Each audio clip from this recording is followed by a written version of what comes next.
Hello guys, how are you? Fine? All is well? Okay. Let's start. Myself Gunjan Singh and you are watching Science Classes with Gunjan Singh. Okay. Today I am going to teach you Standard 7th, lesson number 1st, Nutrition in Plant. Okay. In earlier classes we have already discussed about heterotrophic plants, mode of nutrition. Remember? याद आया कुछ? Okay. आज हम discuss करेंगे another mode of nutrition that is saprophytes, saprotrophs. Okay. आप कभी vegetable shop पे गए हो, वहां पे देखा है फ्लफी अम्ब्रेला टाइप कुछ मिलता है, वही मशरूम है.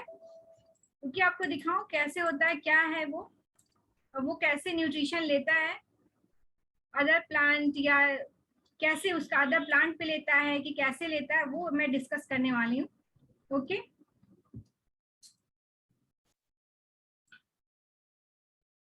ओके.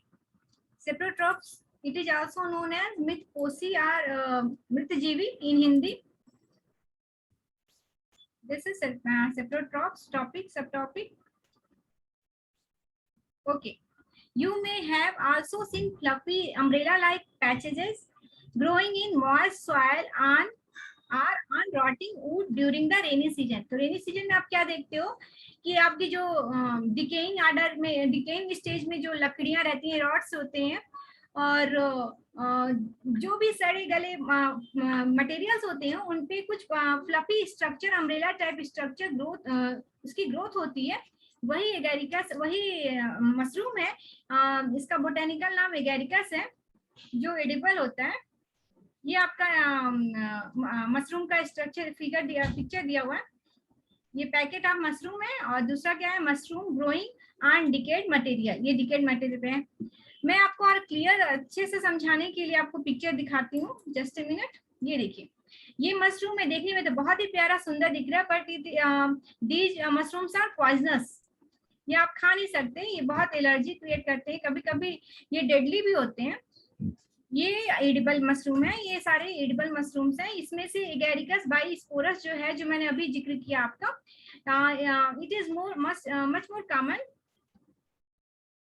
आपको मालूम है ये एगेरिकस, ये मशरूम्स क्या करते हैं, ये फेरी रिंग भी बनाते हैं कभी का, जब उसको उनको ज्यादा फेवरेबल कंडीशन मिलता है. ये देखिए, 2 फेरी रिंग का यहाँ मैंने पिक्चर निकाल के रखा है. ये फेरी रिंग कहाँ आपको अक्सर मिलेंगे, आपको जहाँ जैसे फॉरेस्ट की कटिंग हुई हो जस्ट, तो उसके नीचे आपको मिलेंगे, या गोल्फ कोर्सेज में मिलेंगे, या जहाँ पे ज्यादा मॉइस्ट हो, डिकेइंग मैटर हो ज्यादा, वहां पे ये फेरी रिंग मिलते हैं.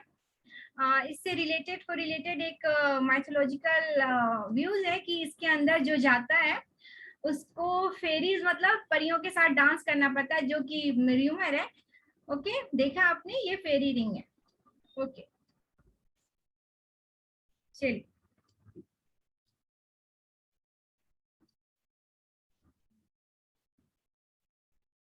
बुझो, यहाँ बुझो का एक क्वेश्चन है.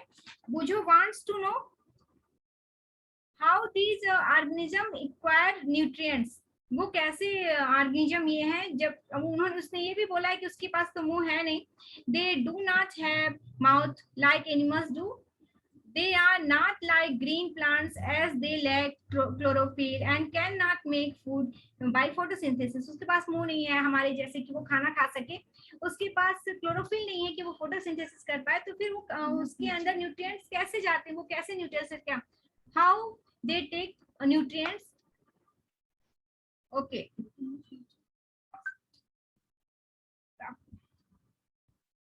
इसी पे बेस्ड ये एक्टिविटी है इनका. ये प्रॉब्लम सॉल्व हो जाएगा इस पे. उसमें क्या क्या है, take a piece of bread and moisten it with water.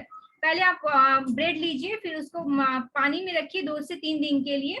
फिर fluffy patches appear on them. उस पे कुछ दिन बाद फ्लफी पैचेस आ जाएंगे. उसके बाद what is the colour of this patches. आप देखो, ऑब्जर्व करो कैसे, किस कलर के हैं. वो डार्क ब्राउन, कभी कभी ब्लैक भी कलर हो जाते हैं. Observe the patches under a microscope or a magnifying glass. आपको ऐसे ही नेकेड आई से तो दिखेगा, पर उसमें आपको उसका स्ट्रक्चर नहीं दिखेगा, पर आप जब मैग्नीफाइंग ग्लास यूज करोगे या माइक्रोस्कोप यूज करोगे तो आपको क्लियर पिक्चर दिखेगा। तो आपको इसमें क्या दिखेगा, कार्टन लाइक थ्रेड्स रहेंगे जो उस पे स्प्रेड हुए रहेंगे। ये रहा आपका, ये डायग्राम शो कर रहा है, फिगर दिखा रहा है। ये क्या है, these organisms are called fungi. It is also known as कवक इन हिंदी, और फफूदी लोग बोलते हैं ना हिंदी में, फफूदी लग गया ब्रेड पे। They have a different mode of nutrition, they absorb the nutrients from the bread. ये इनका मोड ऑफ न्यूट्रिशन क्या है, ये एंजाइम सिक्रीट करते हैं, और जो एंजाइम सिक्रीट करते हैं तो वो डिजॉल्व हो जाता है, फिर उसको वो एब्जॉर्ब करते हैं। कुछ स्ट्रक्चर्स होते हैं उनमें जिसके थ्रू वो एब्जॉर्ब करते हैं। This mode of nutrition in which organisms take in nutrients from dead and decaying matter is called saprotrophic nutrition. तो ऐसे ही न्यूट्रिशन को, जो मैंने न्यूट्रिशन दिखाया कैसे वो न्यूट्रिशन लेते हैं, उसे क्या कहते हैं, saprotrophic mode of nutrition. Such organisms with saprophytic mode of nutrition are called saprophytes. जो saprophytic nutrition करते हैं उनको saprophytes बोलते हैं। Okay, I will show you another picture.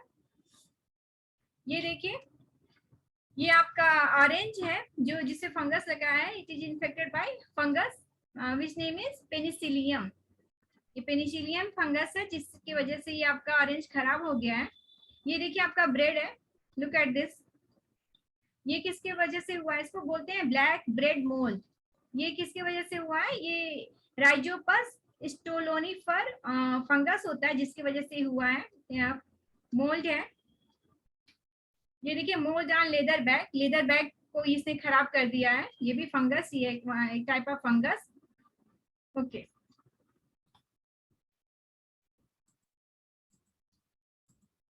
आपने देखा होगा कभी कभी आपके पिकल्स खराब हो जाते हैं, लेदर बैग खराब हो जाता है, क्लॉथ्स खराब हो जाता है। तो वही यहाँ बोला, fungi grow also grow on pickle, leather, clothes and other article that are left in hot and humid weather or long time. आप लॉन्ग समय के लिए जहाँ पे क्लाइमेट वेट हो या वहाँ पे मॉइस्ट हो, तो या रेनी सीजन में आपका ये सब चीजें खराब हो जाती हैं। क्यों होती हैं वो अभी दिखाती हूँ, और कैसे दिखते हैं वो भी मैं आपको दिखाती हूँ। Ask your parent about the menace of fungi in your house. अपने फैमिली मेंबर से पूछिए कि फंजाई की वजह से और कितनी नुकसान होते हैं, कितने हम लोग को नुकसान का सामना करना पड़ता है। ओके, मैंने दिखाया ना ये आपको, लेदर बैग भी दिखाया था, वो भी फंगल की इन्फेक्शन से हुआ था, फंगल की वजह से वो खराब हुआ था। The fungal spores are generally present in the air. Just a minute, यहाँ पे पहले का एक क्वेश्चन है, Paheli is keen to know whether her beautiful shoes which she wore on special occasion were is spoiled by fungi during the rainy season. She wants to know how fungi appear suddenly during the rainy season. पहली बोलती हैं कि एकाएक rainy season में ये कहाँ से आ जाते हैं फंजाई। वैसे तो मेरी सैंडल, मेरा शूज खराब नहीं हुआ, पर रेनी सीजन में मैं बाहर रखी थी तो कैसे खराब हो गया। तो वो क्यों हुआ, क्योंकि ये फंजाई जो है वो उनकी उसका स्पोर्स है, वो हमेशा वायुमंडल आपके एटमॉस्फेयर में, ऐसा नहीं है कि बस वो रेनी सीजन में आता है। रेनी सीजन में फेवरेबल कंडीशन की वजह से वो ज्यादा एक्टिव हो जाता है। लिखा है, वही लिखा है कि the fungal spores are generally present in the air when they land on, just a minute, land on wet and warm things they germinate and grow. उनको फेवरेबल कंडीशन मिला तो वो जर्मिनेट हो गया और उनका ग्रोथ काफी तेजी से होता है। ये फंगल स्पोर्स जो एटमॉस्फेयर में, आप इस समय कोविड के सेकेंड कोविड का जो लहर आई थी उसमें आपने सुना होगा, ये ब्लैक फंगस, येलो फंगस, ये सब भी रिसर्च का सेंटर बना हुआ था कि क्यों एकाएक हुआ। तो साइंटिस्ट ने बोला ना कि इसके स्पोर्स ऑलरेडी अपने एटमॉस्फेयर में है और उनको फेवरेबल कंडीशन मिला तो वो एक्टिव हो गया। उस पर अभी भी रिसर्च चल रहा है।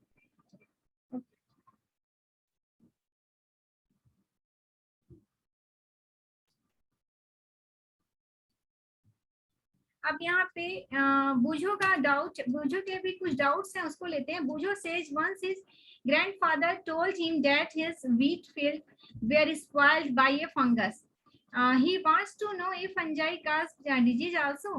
बुझो बोल रहे हैं कि उनके ग्रैंडफादर ने व्हीट फील्ड बनाया था जो डिस्ट्रॉय हो गया, तो क्या वो भी फंगस की वजह से हुआ? और क्या और भी डिजीजेज होते हैं फंगस की वजह से? डेफिनेटली होते हैं। जो व्हीट फील्ड को खराब करता है उस फंगस को मैं आपको दिखाती हूँ। जस्ट ए मिनट, एक second, just a couple of moment. हाँ, this is stem rust of wheat. ये यही यही जो फंगल का इन्फेक्शन था यही उनके फील्ड में लगा। और ये किसकी वजह से होता है? एक फंगस होता है पक्सीनिया, पक्सीनिया रिकोन्डिटा, उसकी वजह से ये स्टेम रस्ट ऑफ व्हीट होता है। इसमें क्या होता है, इसकी स्टेम वीक हो जाती है बहुत ज्यादा, और उसके जो ग्रेन्स होते हैं वो बहुत ज्यादा थिन हो जाते हैं, और उसकी वो फील्ड ही चौपट हो जाती है, वो खराब हो जाती है। उसके अलावा भी पूछे है ना बूझ होने की क्वेश्चन की, और भी डिजीज होते हैं तो वो हाँ बिल्कुल डेफिनेटली और भी डिजीज होते हैं। जैसे आपका अभी कोरोना में आई इन्फेक्शन हुआ, फंगल इन्फेक्शन की वजह से, वो ब्लैक फंगस की वजह से, वो आपने देखा। और उसके अलावा स्किन डिजीजेज होते हैं, और आपने ये सब तो देखा है, फ्रूट्स वगैरह ये खराब करते हैं। ओके, यहाँ पहली ने भी, अब बुझो पूछे हैं तो पहली पीछे थोड़ी ना रहेंगी। पहली ने भी क्वेश्चन पूछा। Paheli told him that many fungi like yeast and mushrooms are useful, but some fungi also use some, just a minute, some fungi like yeast, some fungi cause diseases for in plants, animals including humans. Some fungi are also used as medicine. वो बोल रही हैं कि क्या इसके अलावा भी कुछ फंजाई होते हैं, जैसे ईस्ट है, मशरूम्स हैं, जो मशरूम अभी हमने डिस्कस किया, एगेरिका बाइस्पोरस, वो यूजफुल था, वो एडिबल था, और भी एडिबल मशरूम्स मैंने आपको दिखाए। उसके अलावा ईस्ट होता है, अभी मैं इसका पिक्चर दिखाती हूँ, जस्ट ए मिनट। ये क्या काम आता है? ये फर्मेंटेशन में काम आता है। ये रहा इस स्ट्रक्चर ऑफ, ये ईस्ट है, ये इसका एक सेल है। इसका स्ट्रक्चर बहुत ही सिंपल होता है, हम लोग के जैसे कॉम्प्लिकेटेड स्ट्रक्चर नहीं होता है। सेल क्या आपको मालूम है ना, स्मॉलेस्ट यूनिट है किसी भी ऑर्गेनिज्म का, लिविंग ऑर्गेनिज्म का। तो इसमें देखिए एकदम सिंपल, माइटोकॉन्ड्रिया है, वैक्यूल है, लिपिड ग्रेन्यूल्स है, बड स्कार है, सेल मेम्ब्रेन है, सेल वॉल है, न्यूक्लियस है, और गोल्गी एपरेटस है, और साइटोप्लाज्म है। ये किस में काम आते हैं? जैसे हम लोग ब्रेड को फर्मेंटेशन में काम आते हैं, ब्रेड के, नहीं तो उसमें काम आते हैं, छोले भटूरे में, उसमें भटूरा बनाने में काम आता है, और इडली में मम्मा डालती होगी उसमें, उसको फर्मेंटेशन के काम आता है। वो खमीर उठ जाता है, उसको खमीर उठना बोलते हैं हिंदी में। ओके, तो ये आपका सेप्रोफाइट्स हो गया यहाँ तक। Okay, next to other topic, symbiosis. अब ये सिम्बियोसिस क्या नहीं, यहाँ पे एक क्वेश्चन था, just a minute. Can you figure out how we can protect our thing from getting expired? क्या हम फंगस से चीजों को खराब होने से बचा सकते हैं? डेफिनेटली बचा सकते हैं, मतलब कुछ हद तक तो बचा ही सकते हैं। आप उनको मॉइस्चर से दूर रखो, वेट देखो, जहाँ पे वेट हो वहां मत रखो, ड्राई प्लेस में रखो। और सन, अगर वो आप चाह रहे हो तो सन में रख दो कुछ दिन तक, तो वो क्या, अल्ट्रावायलेट जो रेज होते हैं सन की वजह से, जो निकल, सन में जो अल्ट्रावायलेट रेज है उसके वजह से ये फंगस डेड हो जाते हैं। तो ये सब कुछ चीजें हैं। और अगर आपके लेदर बैग वगैरह इन्फेक्टेड हो गए, खराब हो गए हैं फंगल इन्फेक्शन से, तो आप ये नेल पॉलिश रिमूवर हुआ उससे क्लीन कर सकते हो, या नींबू से या विनेगर यूज करके आप उसको, फंगस को आप रिमूव कर सकते हो। ओके ओके, अब सिम्बियोसिस डिस्कस करते हैं। क्या है symbiosis? Some organisms live together and share both shelter and nutrients. This relationship is called symbiosis.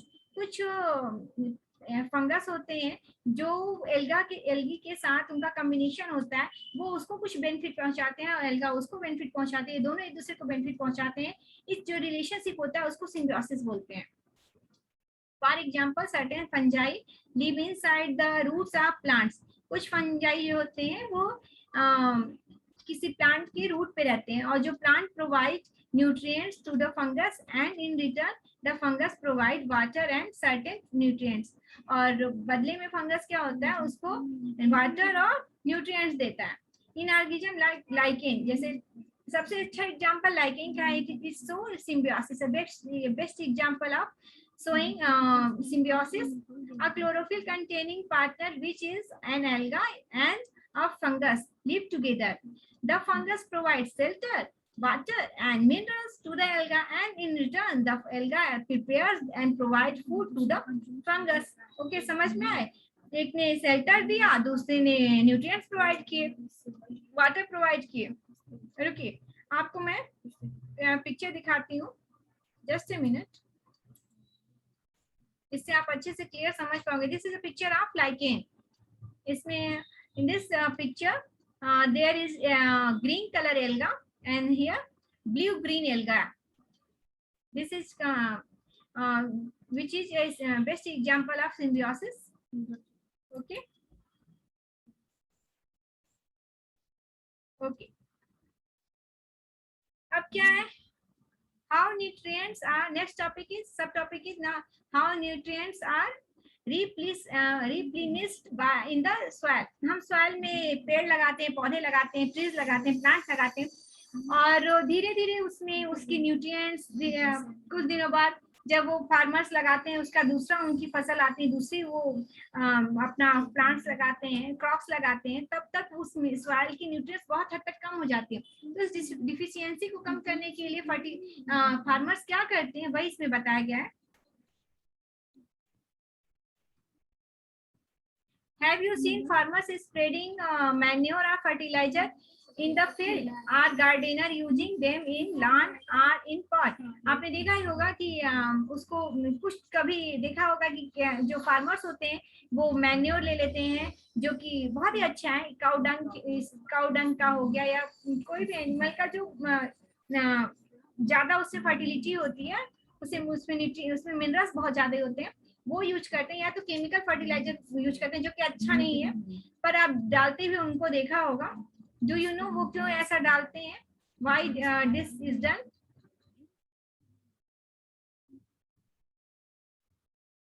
You learn that plants absorb minerals and nutrients from the soil.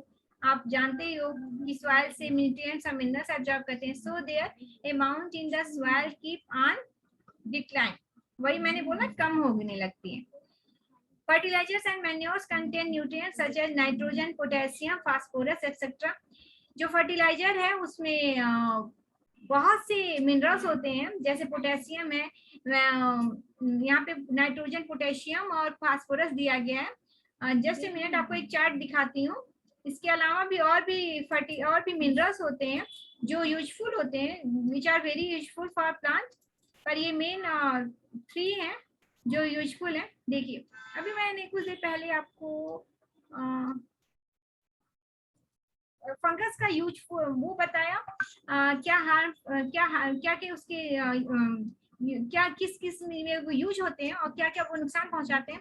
एक बहुत अच्छी चीज भी है फंगस के साथ. फंगस का एक पेनिसिलिन फंगस होता है, जिससे सारी एक फंगस है जिसके वजह से पेनिसिलिन बनता है. It is known as antibiotic, it is antibiotic, और it is invented by Alexander Fleming. उन्होंने देखा था कि ग्राम पॉजिटिव जो बैक्टीरिया है वो फंगस के कांटेक्ट में आने पे वो डिस्ट्रॉय हो जाते हैं, डेड हो जाते हैं. तो उसी को जहन में रख के उन्होंने ये मेडिसिन बनाई थी. ओके, तो मैं आपको क्या बोल रही थी, मिनरल्स. मेन मिनरल्स क्या क्या है? NPK. NPK is also known as trio. N for nitrogen, P for phosphorus, K for potassium. Okay, nitrogen is denoted by N, phosphorus is denoted by P, and potassium is denoted by K. Okay, besides these minerals, calcium, magnesium, sulfur, etc. also are minerals which are used by plant. Calcium Ca, magnesium Mg, and sulfur is denoted by yes, okay. तो हम लोग क्या discuss कर रहे थे कि वो minerals क्या क्या डालते हैं, वो उनके मैन्योर में, उनके फर्टिलाइजर में क्या क्या होते हैं। तो वो यहाँ पे था नाइट्रोजन, फास्फोरस, ये सब वो इंक्लूड करते हैं, वो रहता है उसमें फर्टिलाइजर में। तो उसमें वो अलग से वो एग्रीकल्चर शॉप पे जाते हैं और वहां से ये सब उसकी टेबलेट्स लेके आते हैं और वो छिड़क देते हैं।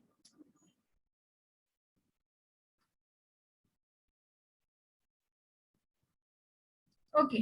Usually, crop plant absorb a lot of nitrogen and the soil becomes deficient in nitrogen.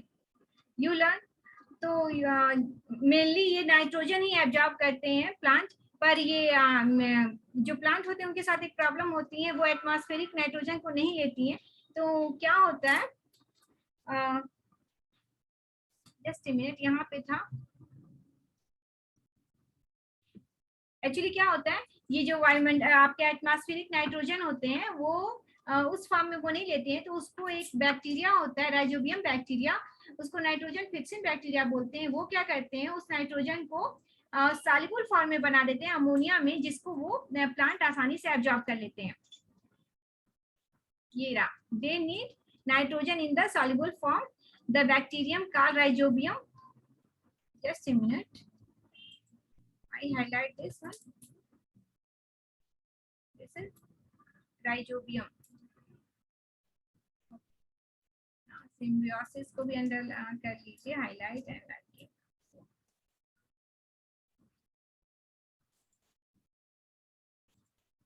तो फिर तो इन्होंने राइजोबियम ने उसे कन्वर्ट कर दिया, but rhizobium can not make its own food. पर राइजोबियम के साथ प्रॉब्लम है कि ये भी अपना खाना खुद नहीं बना पाते। तो ये क्या करते हैं, so it often lives in the roots of ग्राम।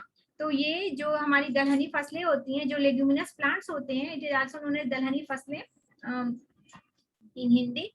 ग्राम में क्या क्या है, पीस है, मटर, मूंग दाल, beans and other legumes, and provide them with nitrogen.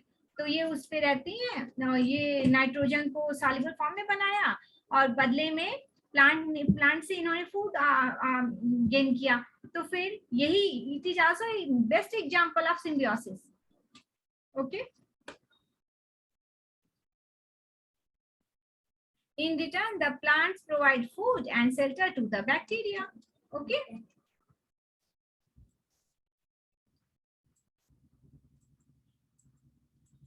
ये देखिए, ये आपका लेग्यूमिनस प्लांट है, ये इसके नोड्यूल्स हैं, इसी में ये राइजोबियम बैक्टीरिया रहता है, नाइट्रोजन फिक्सिंग बैक्टीरिया। ये एटमॉस्फेयर से नाइट्रोजन को लेके सॉल्युबल फॉर्म में बना देता है। क्योंकि मैं आपको एक और डायग्राम दिखाती हूँ, ये देखिए, ये नाइट्रोजन है, नाइट्रोजन गैस है, rhizobium bacteria, nitrogen fixing nitrogen fixing bacteria, it convert nitrogen into ammonia. Okay, मैंने कोशिश किया है कि आप बेटर अंडरस्टैंड कर सको, अच्छे से समझ सको, अच्छे से लर्न कर सको, इसलिए मैंने एक चार्ट भी बना दिया है बीच बीच में, और आपको चीजों को आपके सराउंडिंग से जोड़ने के लिए कुछ ना कुछ मैं एग्जाम्पल ढूंढ के लाई हूँ। यहाँ पे एक क्वेश्चन है, can we say that the insectivorous plants are partial heterotrophs. क्या इंसेक्टिवोरस प्लांट्स जो हैं वो पार्शियल हेट्रोट्रॉप्स हैं? डेफिनेटली वो पार्शियली हेट्रोट्रॉप्स हैं, क्योंकि वो ग्रीन इन कलर होते हैं, वो अपना और सब चीज न्यूट्री वो अपना खाना तो खुद बना लेते हैं, पर वो नाइट्रोजन की डिफिशियंसी की वजह से ही वो इंसेक्ट्स को ट्रैप करते हैं और डाइजेस्ट कर लेते हैं। Okay, next, we solve exercises. Why do organism take food? कैसे लेते हैं organism food? ये सब we are already discussing earlier session. Distinguish between a parasite and a saprotroph. Parasite क्या है, इसमें हॉस्टेरियम होता है, ये होस्ट पे, ये लिविंग ऑर्गेनिज्म पे रहते हैं, उनसे फूड ऑब्टेन करते हैं। अब सेप्रोट्रॉप्स क्या होते हैं, ये डिकेइंग या डेड मैटर पे सरवाइव करते हैं, उनसे न्यूट्रिएंट्स ऑब्टेन करते हैं। मेन डिफरेंस ये हुआ। How would you test the presence of starch in leaves? ये भी हम लोगों ने फर्स्ट वीडियो में देखा। मैं लगभग सब चैप्टर्स की 2 पार्ट्स बनाए हैं, क्योंकि क्वालिटी अगर मेंटेन करनी है तो टाइम तो लगेगा, और बहुत टाइम लगने की वजह से वो आपका वीडियो लेंदी हो रहा था, इसलिए मुझे मजबूरन 2 पार्ट्स करने पड़े, पार्ट 1 और पार्ट 2 किया मैंने। Give a just a minute, क्या था? Okay, give a brief description of a process of synthesis of food in green plant. इस सबको मैं सॉल्व करके आपके पीपीटी बॉक्स में, आपके उसमें डाल दूंगी, लिंक पीपीटी में इसमें डाल दूंगी, आप उसको देख लीजिएगा। Process of food in green plant, ये भी हम लोगों ने फर्स्ट वीडियो में अच्छे से डिस्कस किया था। We have already discuss in first video. So with the help of a sketch that plants are the ultimate source of food. Just a minute, इसके लिए मैं आपको एक स्केच दिखाती हूँ। ये देखिए, ये अपना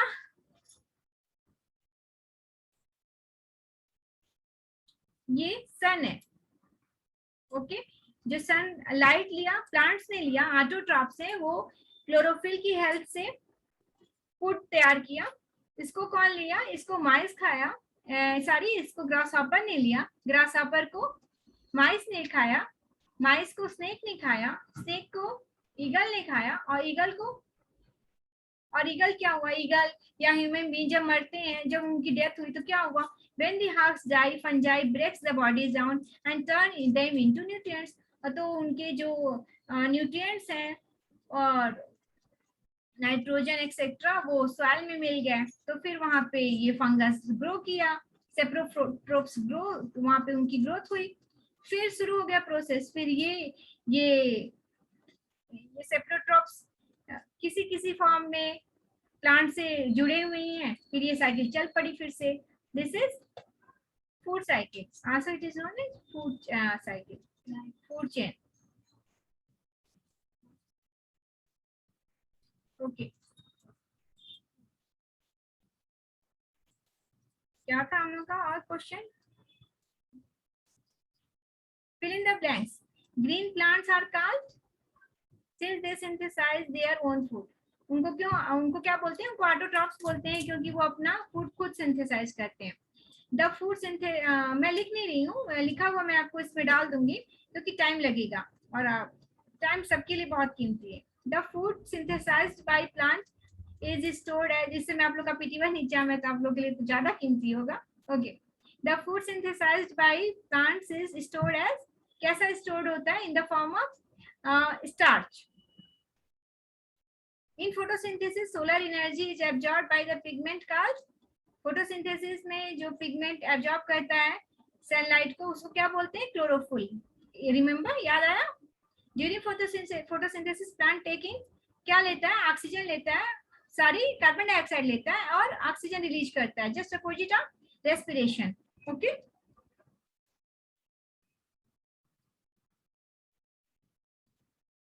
name of the following. First question is a parasitic plant with yellow, slender and branched stem. It is known as Cuscuta, which is also described in part 1 video. The plant that is partially autotroph, partially autotroph कौन थे? कुछ याद आया? सोचिए तब तक।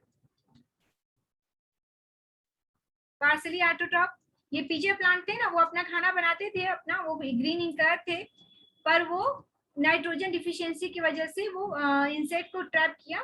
वो क्या? पीछे plant, insectivorous plants. The pores through which leaves exchange gases, किसकी वजह से ये एक्सचेंज होते हैं गैसेस लीफ में? Stomata. Tick the correct answer. Cuscuta is an example of parasite. Okay, the plant which trap and feeds an insect is pitcher plant. Okay, चलिए match the column. Chlorophyll leaf में होता है, you know. Nitrogen के लिए कहाँ जाए?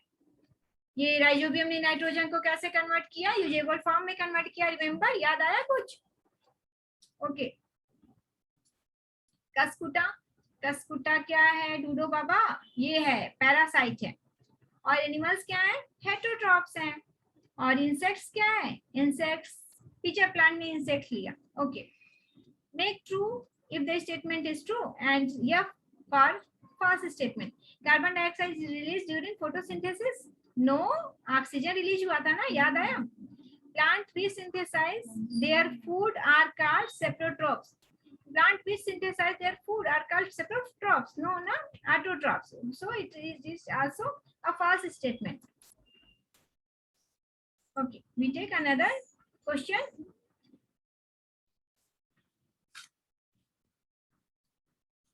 The product of synthesis is not a protein. Product of photosynthesis का क्या था? स्टार्च था ना.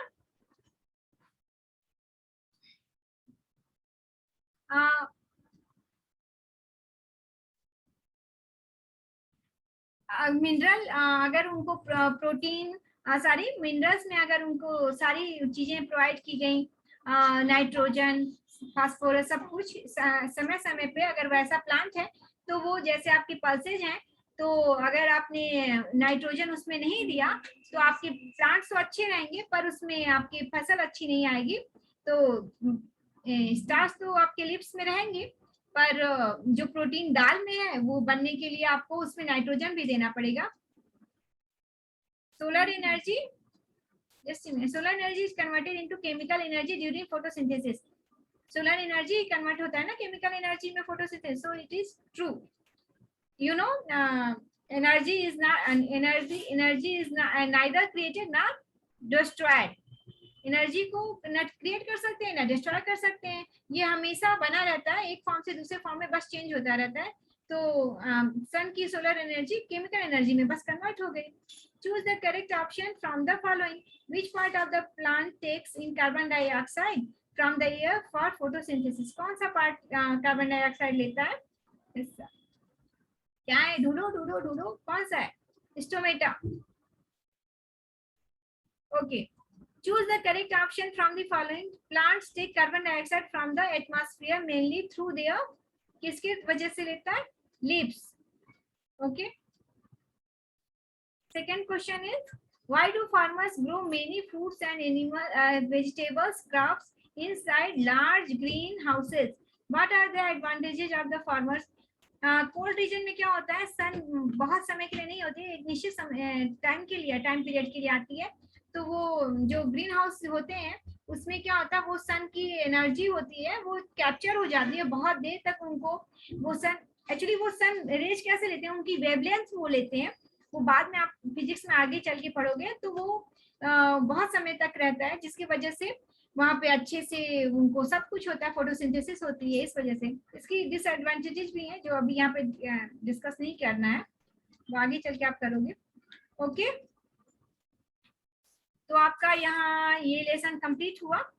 Okay, we will discuss in second video second lesson nutrition in animal. Okay,